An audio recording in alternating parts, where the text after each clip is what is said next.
I actually got involved with this little project just by chance. Yay! Like, hopefully everyone can see. So I got involved with something called Pipedream, and it's just straight off like why it happened is I actually had a project I was doing, and I was integrating with another company, our APIs, and unfortunately, we had very specific rules we had to follow. So they had specific things that they needed to get sent to their system, and it was like very tough stuff.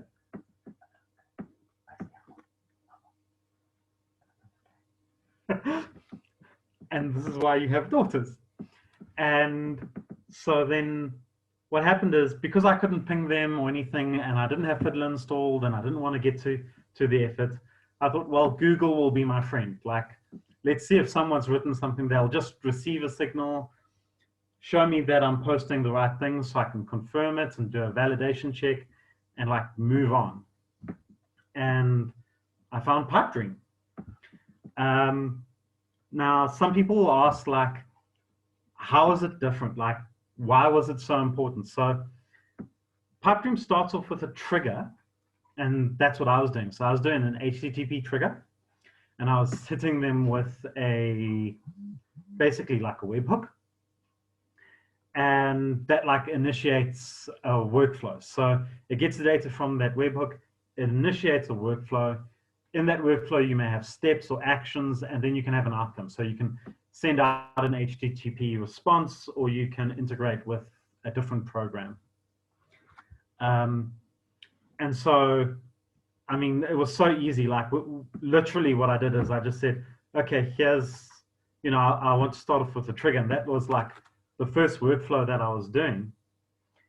And said hit, and I was actually surprised at how much information it just gave me immediately, very easy to access, and like very easy to manipulate.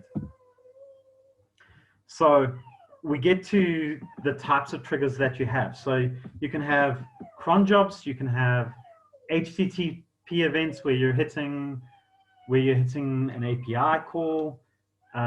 You can actually hit it with information. So you can hit it with a JSON object, and it'll take that JSON object and it'll split it out. And this is basically the start of any interaction with Pipedream. Its primary focus is to get that trigger, is to then do something with it and send an outcome.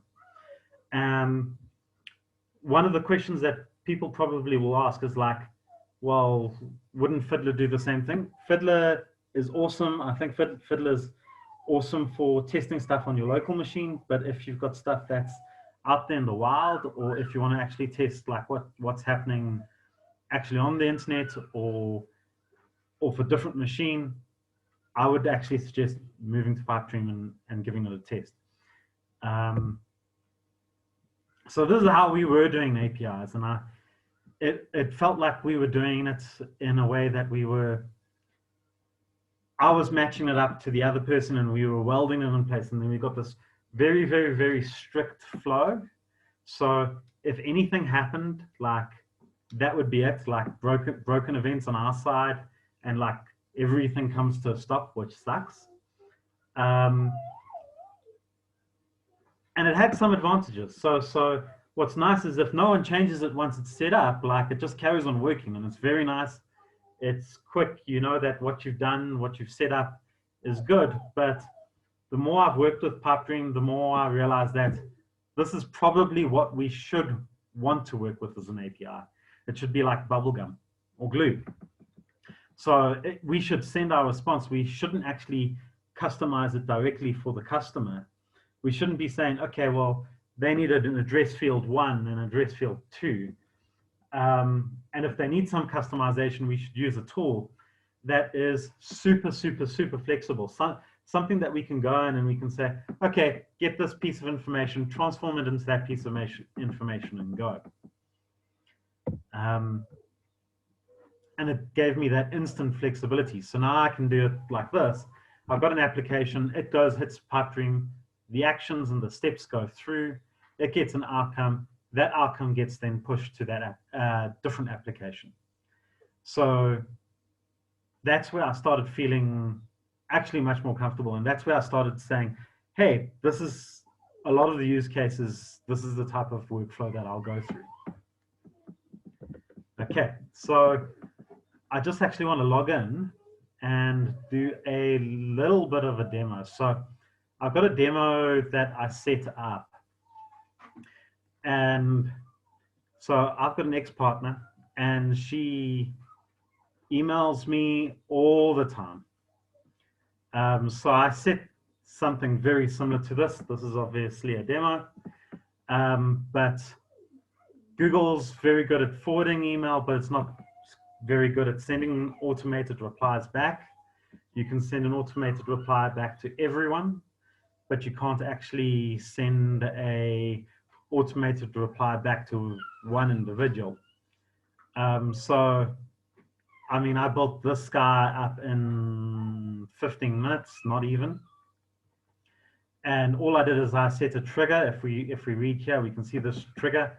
I created a unique email address in Pipedream. They just generated for you for free. They say, okay, well, forward it to this address. So every time my ex sends an email, it just gets forwarded to this address, and then we start our workflow. So what I've done is there's some Node.js code, and it goes and it gets the sender, and it says, hey, okay, this is the sender's name, and it starts generating the body. So it says, hey, okay, so I'm going to make a body. So anything that says like this in Pipedream is actually putting information into the step that can be read later. And they'll say, dear, my ex's name, I'm away right now, but as soon as I'm back, I'll look into whatever the subject you want. Thanks. Cheers. And in this case, I haven't actually put it to automate from my email address, because you do put passwords in, and I didn't feel like giving that out. But when you're linking to subjects, you can literally go to your steps, and you can see like the trigger, or you can see, hey, I named this trigger generate response up here. And you can say, okay, generate response, and we can see that that sender's there, and it's picked that up. And I can see their sender, and I can go, okay, cool. And this might be actually, the subject might be, let's have a look. Cool, so I've gone and changed it and save it. And then over here, we've got an input, and yet again, we can say, okay, well, the text is from my generate response, and I'm going to just pull through from my response body. I'm not actually going to do two, so that's fine. And then once I've made changes, if I want it to get deployed, I simply click on deploy. And there it is.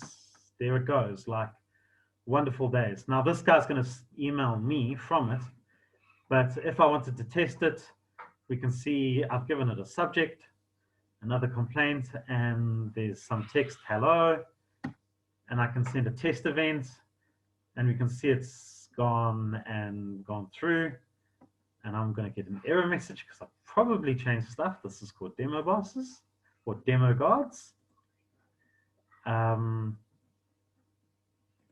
Why is it complaining? Let's see. It's got it all there.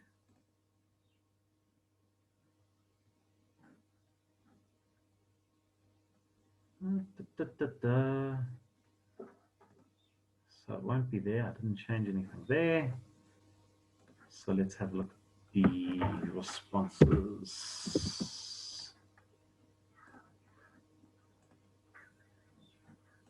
Let's just select that path. Save. Thank you. Let's deploy. What's interesting about deploying is you can see here, every time we deploy, the version number automatically goes up as well, which is quite cool.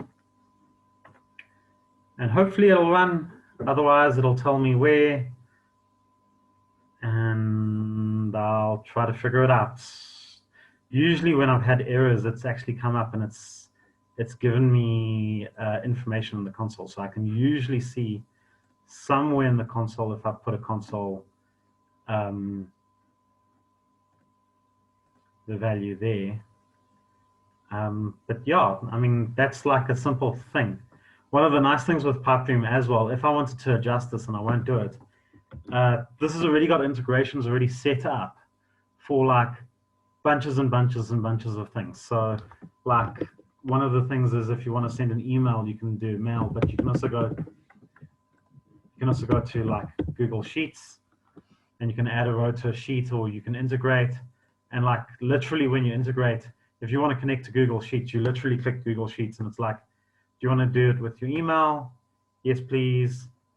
And then like straight away it's there, and then we can go and we can actually like connect to a sheet and get information from it. So that's also a nice thing.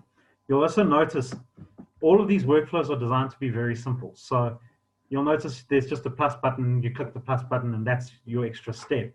My advice from working with it at the moment is keep these steps very, very, very small.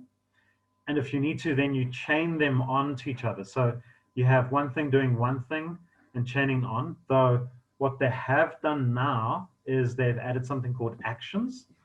So actions allows you to have a step that you can use in multiple workflows. The only problem with the step is it then doesn't get this $, which is like your internal memory. So you can actually send things to like internal state by using the $. When it's an action, when a step's an action, you have to actually use this parameters control and make your own parameters and feed the parameters in and use those if you want to use like a default value. Because if you're sharing an action between multiple workflows, each workflow has its own internal memory and is totally considered separate and is shareable with anyone. And so you can't promise that they'll have information in previous steps actually linking it. I am open to like any questions anyone has. If we can open the questions. Yeah, so for questions, feel free to raise your hand, type a Q in the chat, or type out your question in the chat. If you raise your hand or type a Q, I'll unmute you and you can ask a question.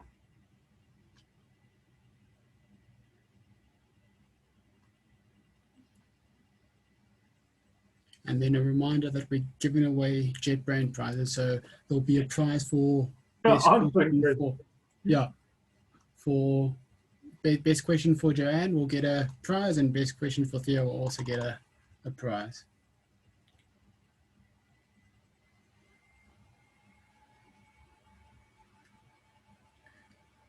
So maybe while people are typing out the question, I've got one question for you, Yep. Joanne. For Pipedreams, is there some kind of pricing involved? Is it like an online service that you need to pay like per usage? How does that work? So it's free up to something like 1 million events.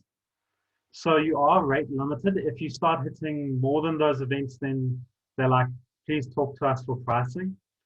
But it's very, very, very like open.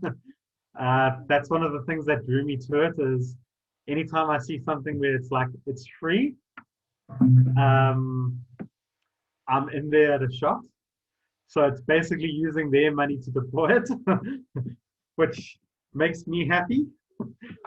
I think the idea behind them is at the point where you start having to spend money with them, you're already like hitting that scalable business type of thing. So if you design your workflows and actions fairly small, you should not hit it if you're doing it for development or just integration purposes. And I don't actually suggest Pipedream for all the time. Like I would do this for testing the system or testing an integration.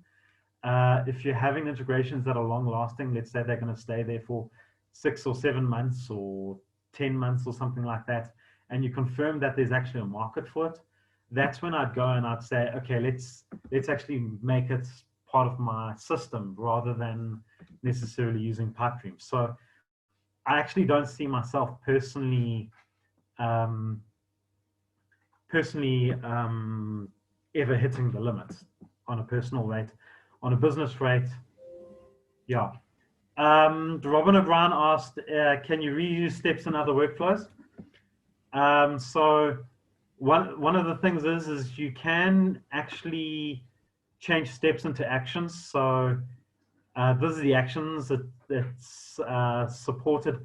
I don't have any actions I've made yet, but this is non-workflow specific. So this can be used anywhere. So if you've done some Node.js code or you've done 2 or 3 steps and you're like, hey, it's a little bit more complicated than normal and I want to use it in multiple places, absolutely make an action instead of a step. One of the nice things is you can always like duplicate steps quite easily. So I haven't done it a lot, but you can share and you can duplicate steps as well, or you can duplicate triggers. But I would use actions.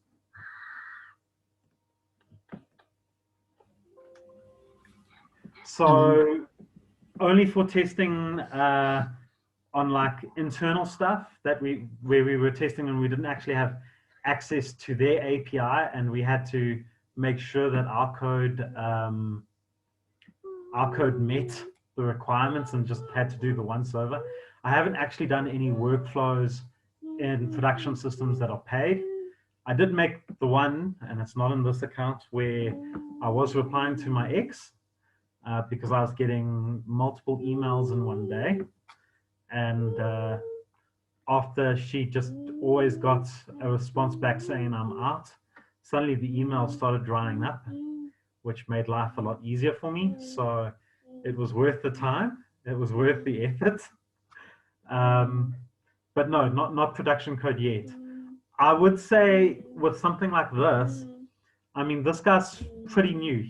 This guy came out in October or November in 2019. So, I mean, it's less than a year. And the question is, do you choose bleeding edge? And I'd say after a year or two, like, that's when you should be like starting to do investments, not in the first year, because first year, you don't know what's going to break. You don't know when the pricing is going to change. Most of the time, the pricing's free. And then 2-3 years down the line, they've got their marketing, and that's where you find, oh, you're rate limited or something like that. But they've been quite open, actually. And then I see there was another question from Robin. Are there any advantages over Zapier other than the price? I haven't tried Zapier that much. I will actually try it just for the fun of it, just to compare it. Yeah.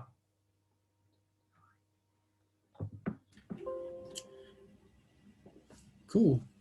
Then Joanne, who do you think had the better question? I see Andre's turned on his video. Do you want to ask a question, Andre? Not? Okay, cool. Robin, Joe, or Giannis? Yeah, I think Robin's question is actually a good question, because being able to reuse steps as actions is actually quite important. The whole idea behind these as well, and this is actually quite interesting, is if I wanted to, I can actually share this whole workflow with multiple people. Like that's part of the idea behind it. So it's not just sharing a step, it's sharing a whole workflow. And that's why you keep your workflows live. And you can actually string those workflows together. And that's the idea. So most workflows I've seen have like 2 or 3 steps that do stuff. And then they will either send an output to a destination, or they will link to an application. Cool. Thanks, Joanne. Robin, you can private message me your email address, and I'll make sure you get the prize. Our next talk then is going to be Theo. So he's actually been programming for over a decade and has spoken at various events, including Agile Africa, JS and SA, and DevConf. He's making a return back to the DevUG, and he's also helped co-found a training school called the Coding Ground. Hand over to you, Theo. Awesome. Thank you so much. Can you hear me? Yep. Great stuff. All right, let me share my screen and then we can get going. All right, so as mentioned, my name is Theo, and I'm going to share a brief chat about, or a brief overview of our journey so far. It's been an absolute amazing journey. I think, you know, when you start a startup and you make these decisions and you think forward, I can remember those moments when I thought forward and I was asking myself, what, you know, should I do this? What will the future hold? And it was so vague, and I didn't know, but I'm insanely happy that I did. So to kick off, as mentioned, I'm the Cto of Valor, and I'll preface this by saying I could not have done this without the support of my family, and especially my wife. I mean, there were so many times where I had to work very late. I think in the first year we worked many hours, where we worked 20 hours a day. And then we just did this day by day by day. So I would literally almost never see my kids. I've got 2 young children, amazing children. And unwittingly, they also agreed to daddy having 2 startups. So yeah, just, I think that was my first biggest lesson. Without the support of the family, and everybody behind you, you can't easily do something like this. Many Sundays as well, sitting at my parents' house while I'm working, they're helping my wife with the kids.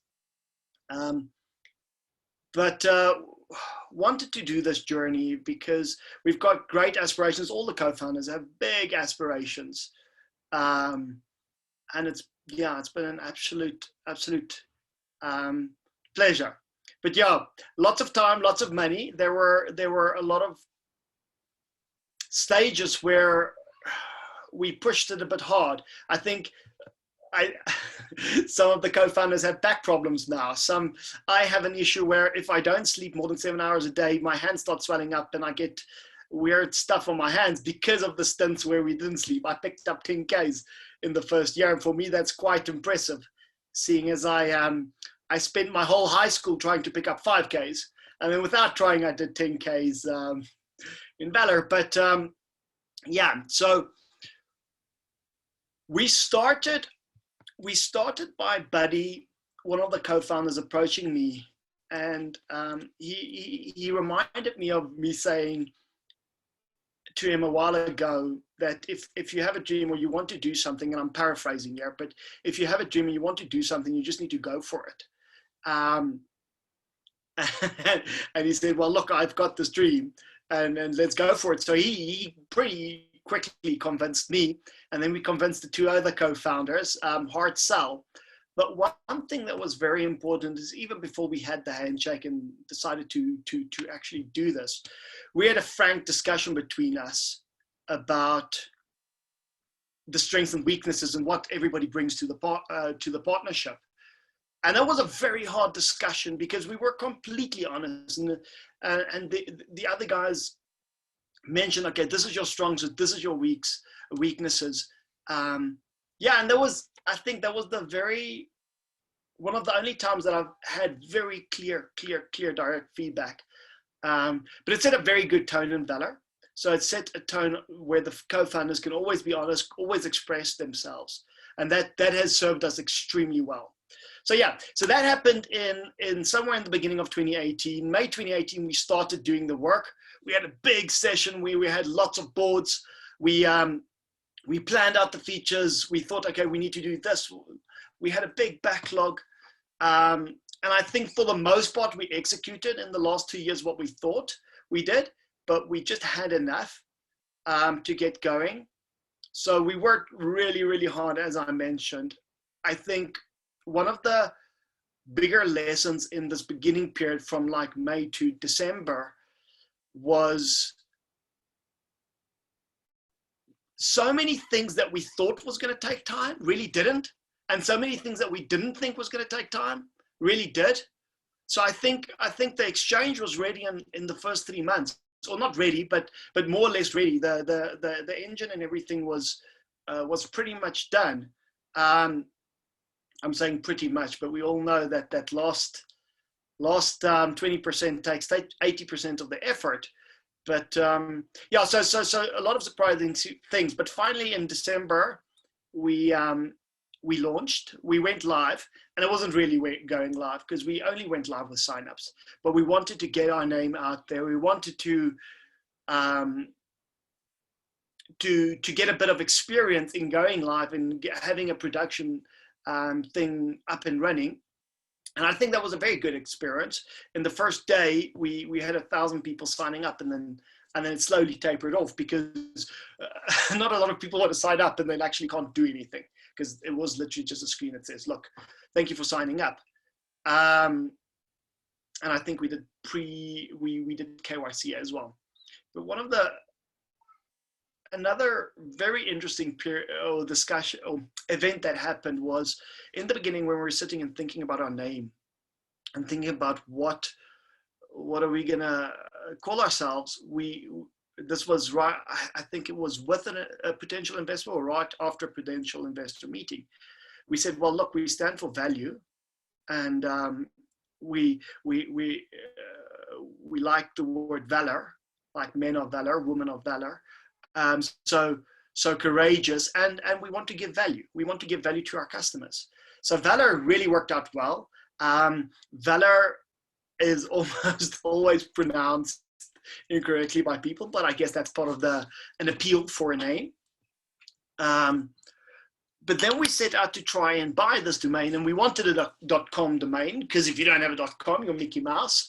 So we went and we looked at, and this was one of those where very interesting business model where you go and just buy every single thing that you can think of and you park it and then you put it on auction for other people. Now, we can put the ethics of that aside. I guess they make nice money, but we put in a bid and crickets, nothing. And then we put another bid and then crickets, nothing. And then at that time, we got our first amount of seed money. And we said, look, we can't do anything without this, and we really want it. So I think we took about 10%, give or take, of our seed money that we had at that point in time and paid for the domain. And that was we went back and forth. Should we do this? Should we do this? Should we do this? And even after we paid the money, will the system transfer it? Or are we paying a dodgy website that says they own it, but they don't? And it was a very nervous time, but I'm extremely happy that we did. So that was a fond memory. Still wish we paid less, but yeah.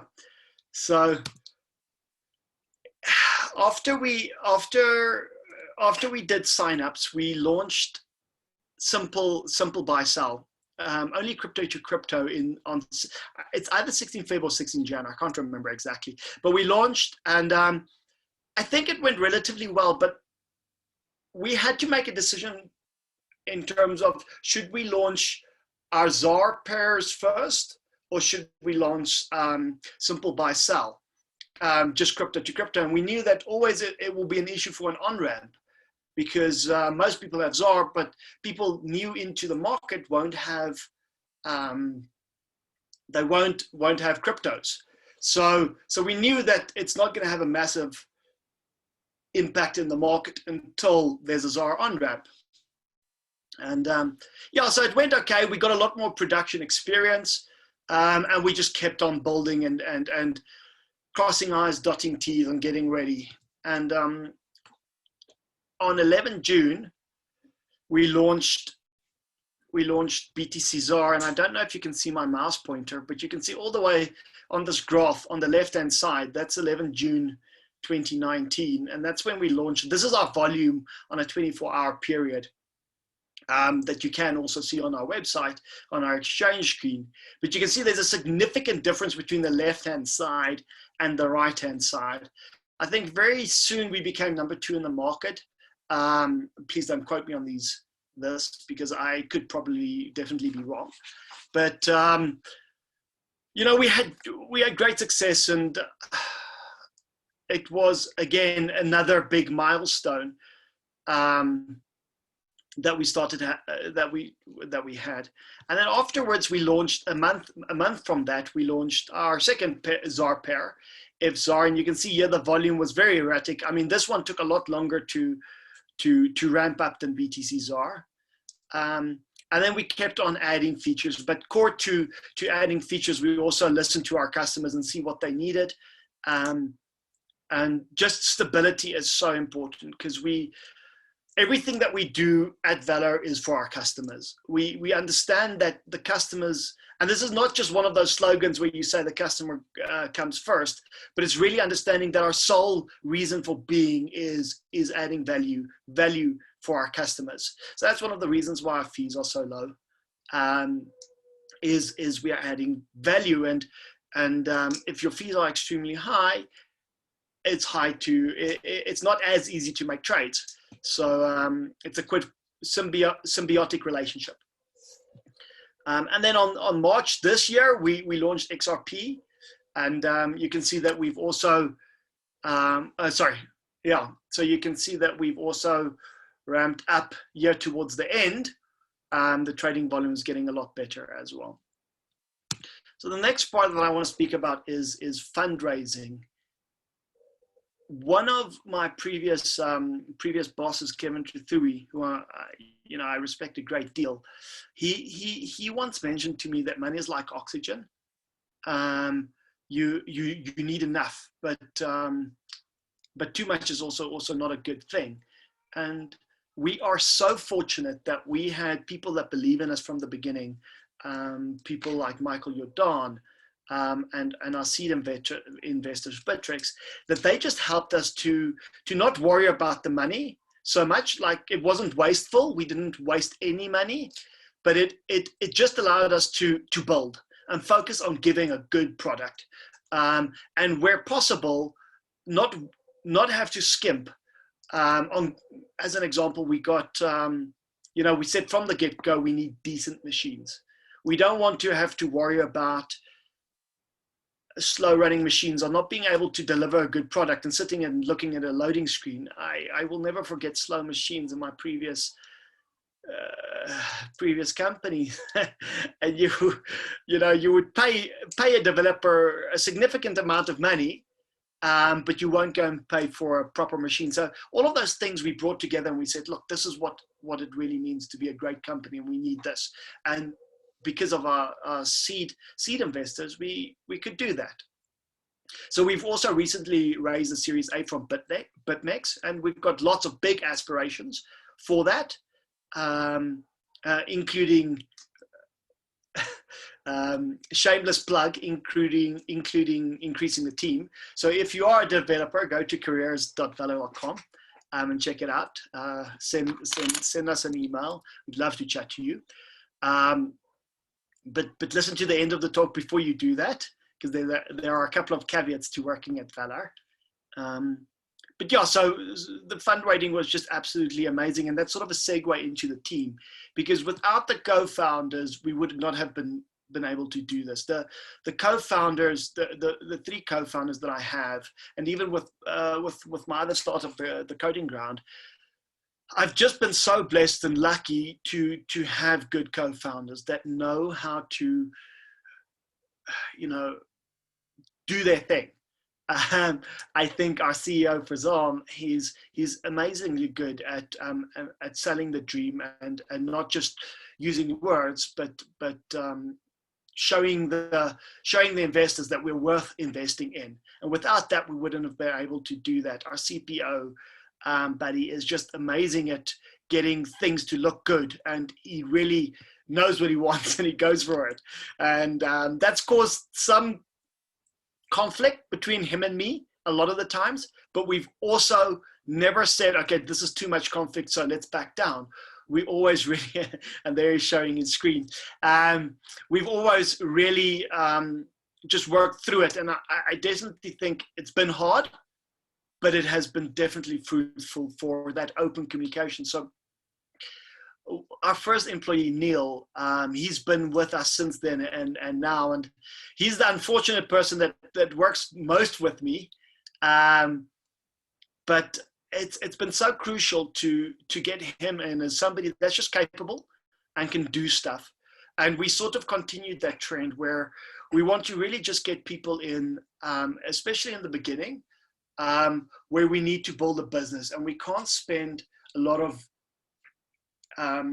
accidental complexity on a lot of things, getting things wrong. We have high aspirations and high goals, and what you see now publicly is a very small step towards where we want to go. We've got big dreams. We really fundamentally believe, and if you look at the Bitcoin white paper, and if you look at a lot of the thinking about cryptocurrencies, we really believe in what it can do for the man on the street, everybody, you know, unlocking money, unlocking opportunities, because opportunities can only come through money. So unlocking opportunities to so many people that can't right now. So we work together. We're a very small team. I think I can never remember the exact number, but I think we're around about 18 people, about 10 developers right now, give or take, hiring more, as I said. But we're going to keep on being a small team. And because we're such a small team, it means that we need to be extremely efficient. We need to be very smart with what we do and what we don't do. I always use the Ferrari metaphor, and once in an interview, somebody told me, look, that Ferrari metaphor is completely broken. I took that feedback, and I'm going to still continue running with it. But a Ferrari team or a Formula One race car, they have to go extremely fast. Sometimes they crash. Sometimes they do things wrong. But their number one concern is safety, and our number one concern is protecting our customer funds. So we learn where to go fast and where to go extremely slow, and where to make sure that what we do is the right thing and it's done right. I've got so many great memories of sitting and just going over and over and retesting the calculations before we went live.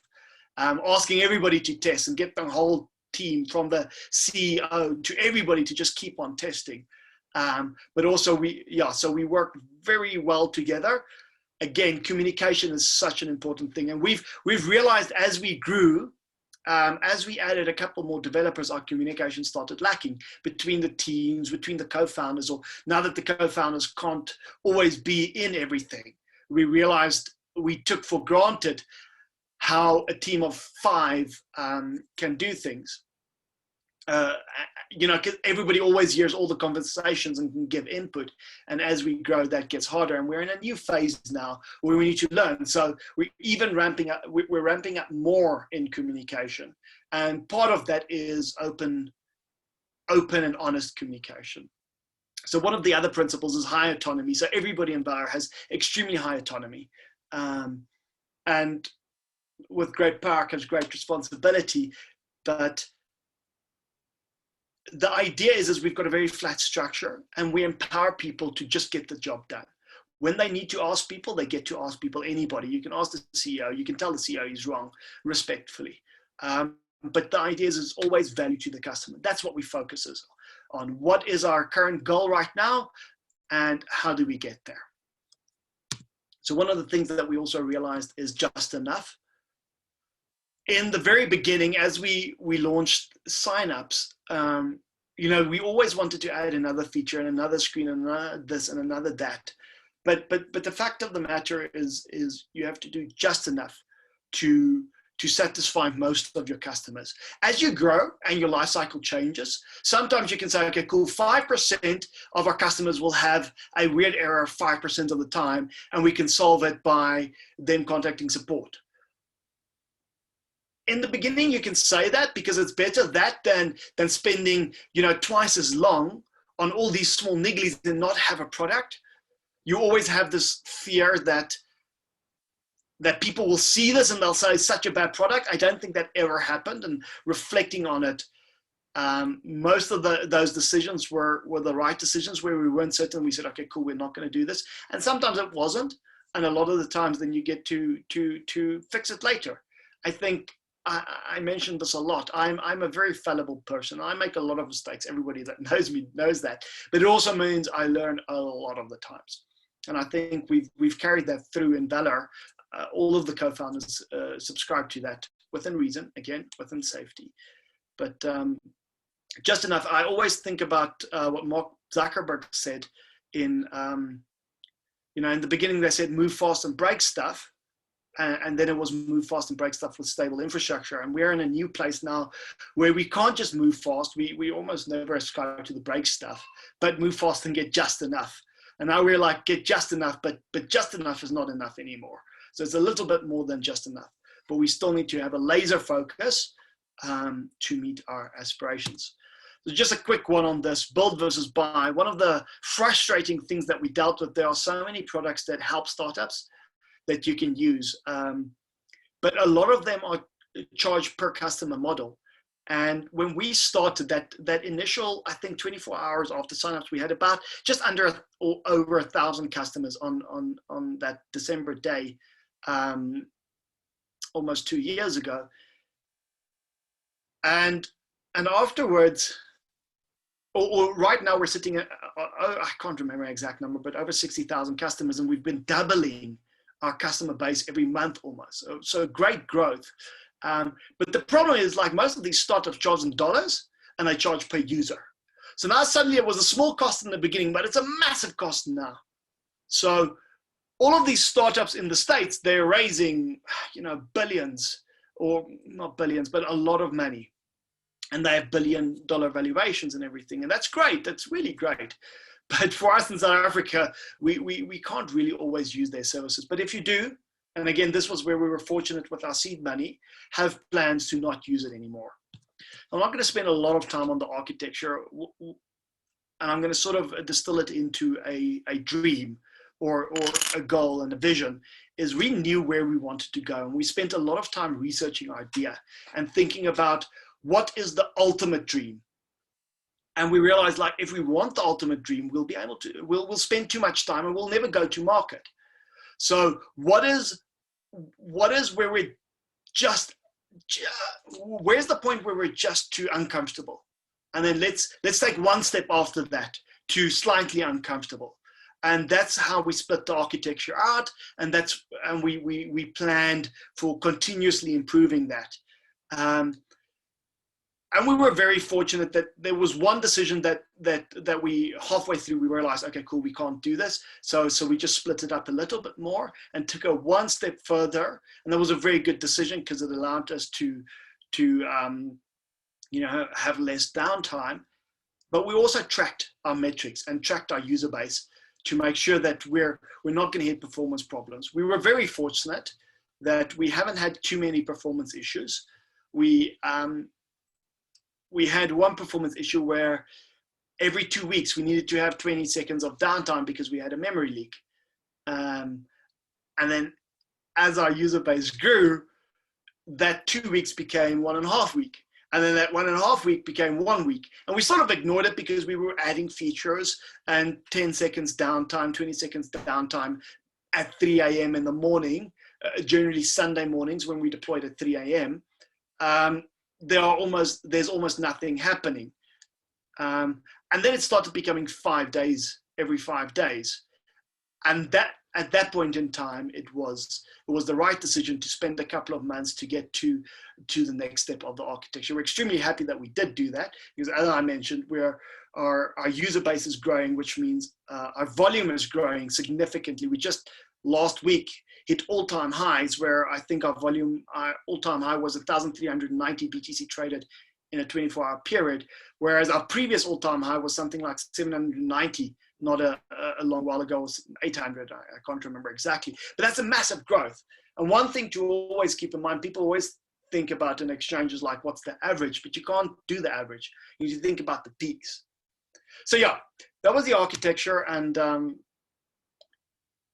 the last thing, the second to last thing that I want to speak about is incident management. We've had many weird things happening.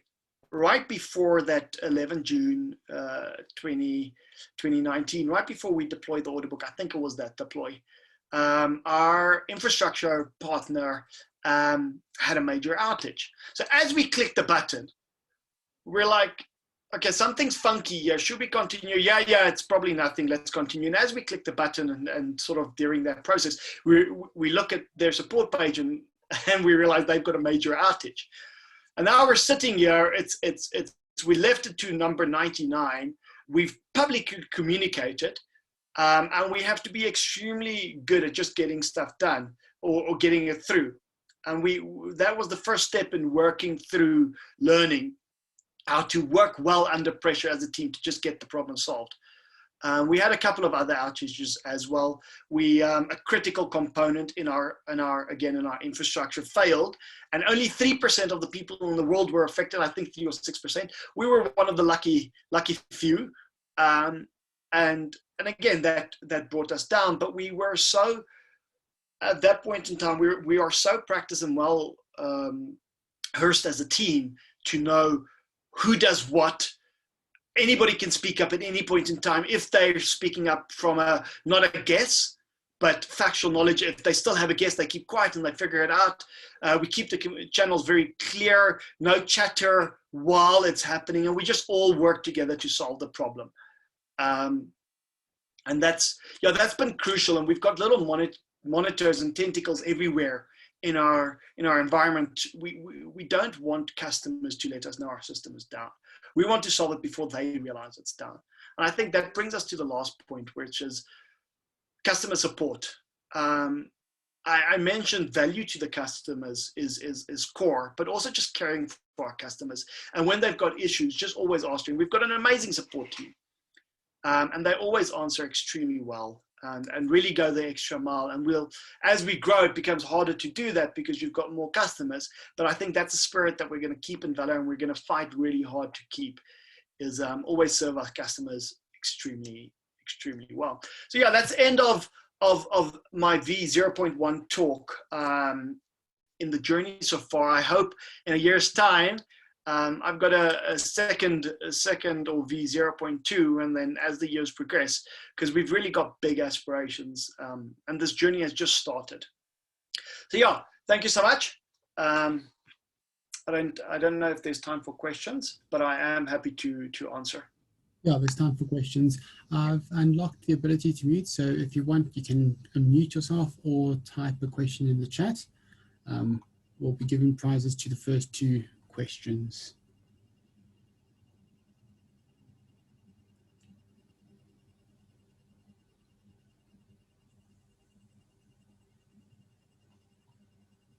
I think everybody fell asleep. Hi, Theo. Hi. My name is Ernest, man. I'm a great, very, very big fan of VALR and yourself. What would you do differently and why?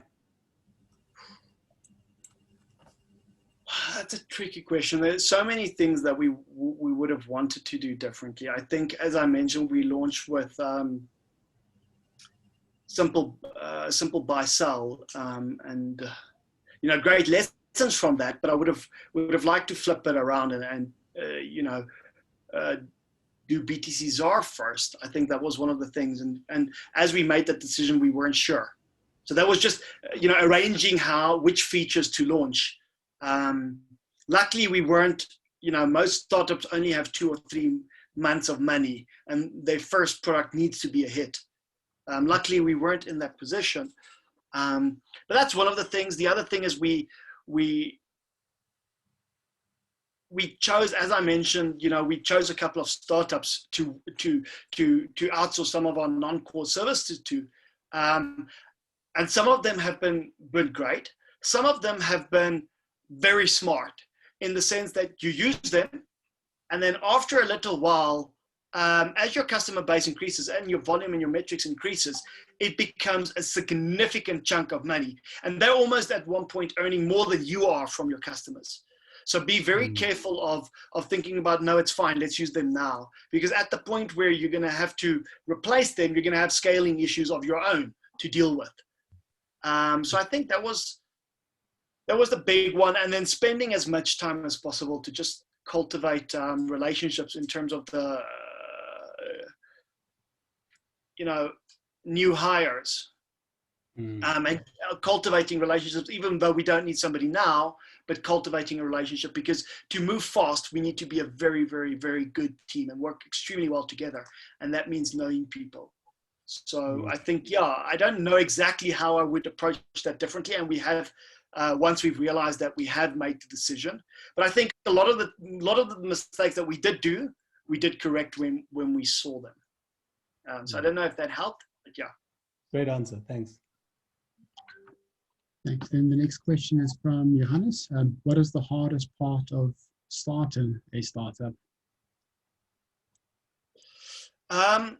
Honestly, the hardest part is making that leap. I think, so Fazan was the first person to resign, our CEO. And I think he already handed in his resignation. And I said, guys, I owe it to myself and my family to just really think about this. And he said, great, thank you for letting me know after I've jumped off the cliff that you're still considering it. And I think that was one of the biggest things. Is I'm not a guy that looks too far into the future. So I didn't have a lot of savings. And if I was a rational man and a fearful man and not having faith in in God and my family, and not worrying about material possessions, I think it would have been very hard to commit to doing the startup. And then secondly, as I mentioned, the hard work. The fact of the matter is there are so many people trying to do startups. And you have to distinguish yourself from them. And I'm not saying we're special.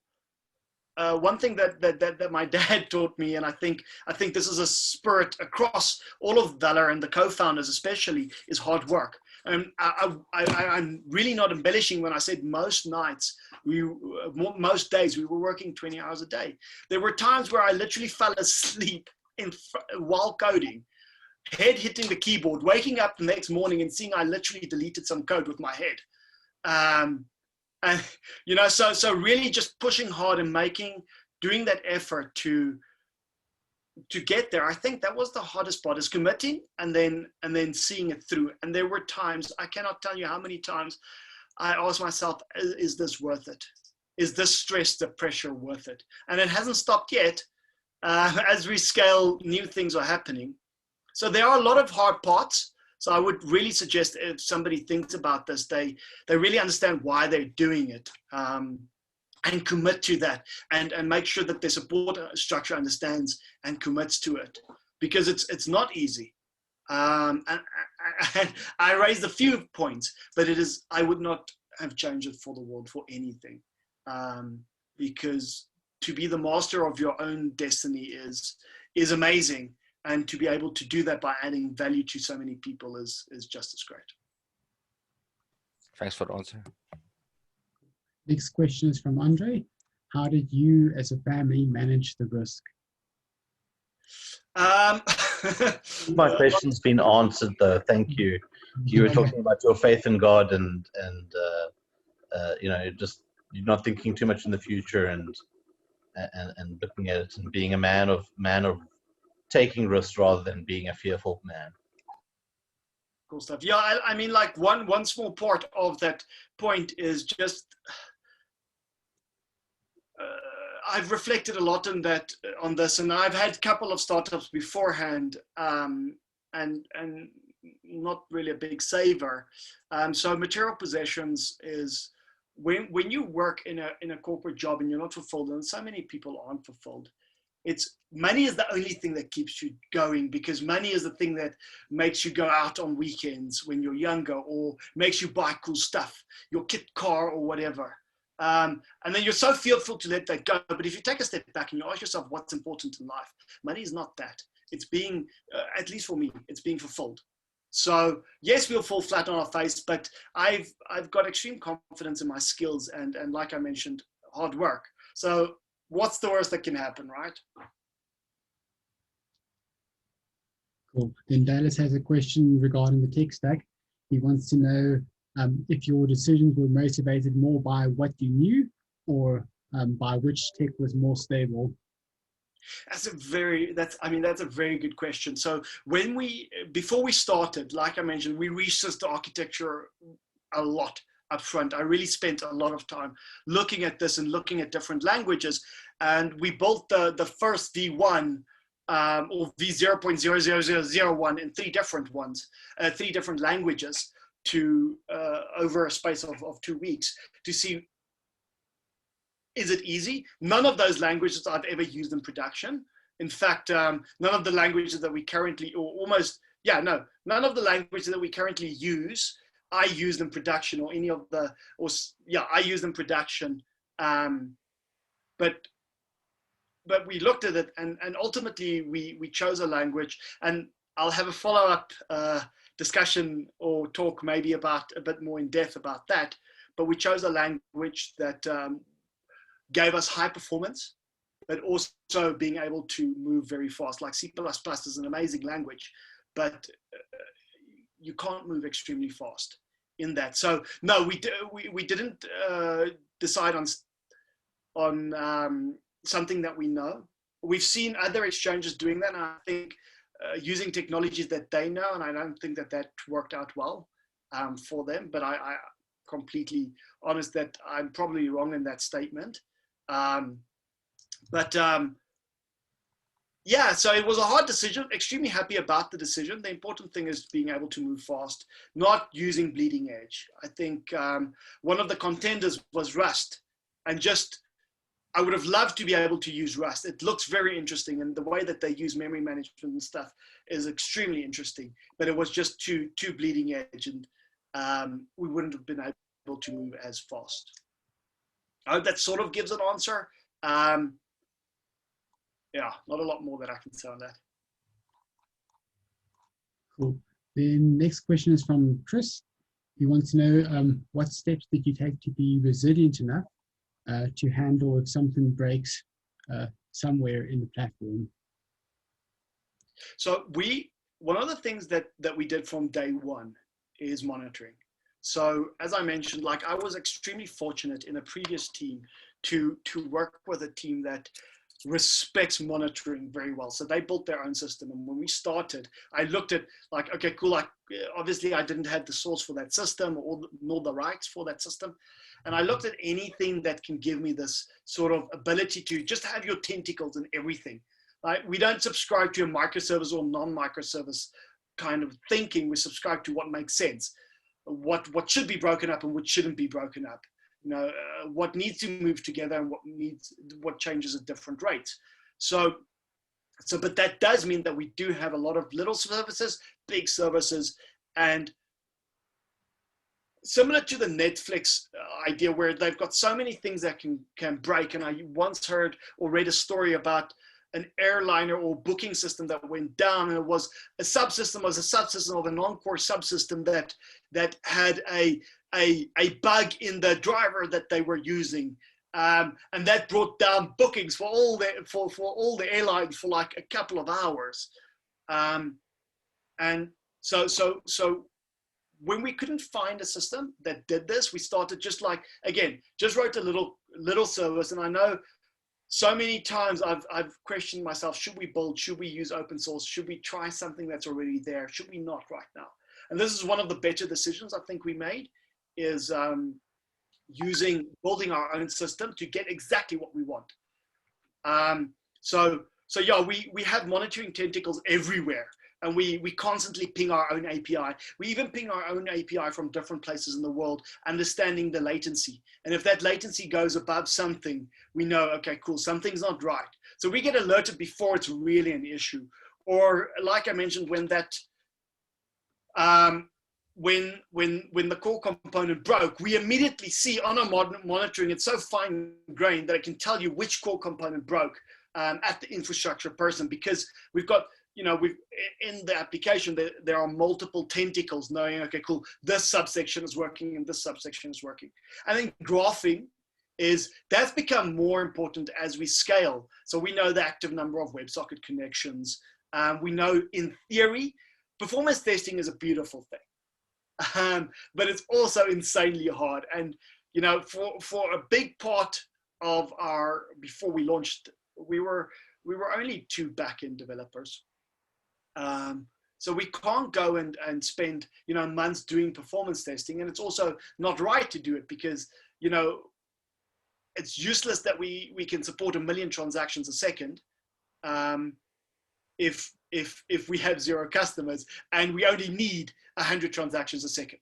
So that was the other thing, is like, know where we want to go, know what we can do right now, not too much time. I think when we started developing the exchange, we looked at nanoseconds, and we still have that nanosecond metric, and we still know what the nanoseconds per this kind of transaction is. But we said, okay, cool. If we sacrifice 50% of that or 100% of that, are we still going to reach comfortably our goal when those spikes happen? So it's also tracking those kinds of metrics. So it's just really knowing your environment. And also, whenever there's an incident that happens, post-mortem, as well as adding a sensor so that you know the next time this happens, that it happened again, and figuring it out. Lots of logging. Yeah,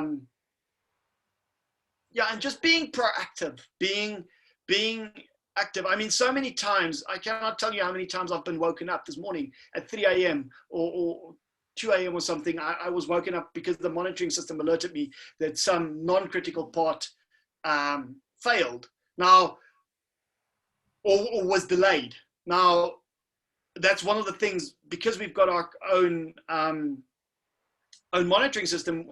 I immediately asked the team to just adjust the sensor, please. One of the new guys, it's a good learning experience, just adjust the sensor to not alert us between 10 at night and 6 in the morning, because if we're tired, we can't really do it. But there are so many sensors that if the system goes down, as an example, within 3 minutes, I get a phone call. And that thing will keep on calling until I wake up. So yeah, I hope that sort of answers the question. Cool. And then the last question is from Joanne. She wants to know if burnout was ever an issue. Honestly, I think, yeah, for sure. I mean, I've had a couple of times where, and this is again, the team is amazing, where I can say, guys, guys and ladies, I'm getting to the point now where, you know, Tracy, our tester, has been amazing in like testing, and sorry, that was a random side note that I just remembered, and from the quality perspective, but it's high pressure. And burnout doesn't always come from working hard. It comes from working hard and having strain and scaling. And so it doesn't come from necessarily where you think it's going to come from. So I had a lot of times where I realized, if I keep on pushing now, if I keep on doing 20 hours a day, I will collapse. I will be irrevocably damaged for a number of months. And I can't do that to the team. You know, everybody in the team can't do that. So as an example, I started really feeling the strain December, and then the team, you know, told me, hey, take a break. So I took a break, and the team stepped in. And I think similarly, we've got an open leave policy at VALR. I think some of the employees are sitting there, or colleagues, are sitting there and saying, yeah, sure, we've got an open leave policy, but you keep on asking us to work so hard. But the important thing is knowing your limits. And having the, similar to our systems have monitors and tentacles and stuff, we need to have monitors and tentacles. I think, like I mentioned, I've had issues where I'm not joking when I say I opened up a Coke bottle and my hand swell up at that point. And that was literally because of lack of sleeping. I went to doctors, and every time I go to the doctor, they're like, well, why are you here? Just sleep more. And that was not a nice answer, but it was an answer. So now I know I need to sleep, and I can't pushing at the same pace. And every now and then we will push a little bit harder. And don't get me wrong, you can push extremely hard by doing 12 hours a day or whatever. But yeah, so I'm going to take a break in a little while again because I can feel the strain, but it's definitely is an issue. I think I once did advanced driving, and it was on a track where the corner is very sharp, and just past the corner there's like a little cliff.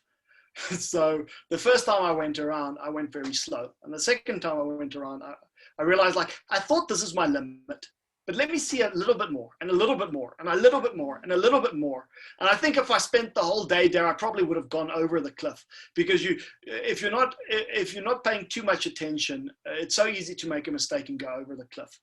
But yeah, luckily we haven't, and I don't think we will, because we've got an amazing team that keeps an eye on each other. I mean, yeah, I'm fairly certain all the co-founders had health issues during this part. So yeah.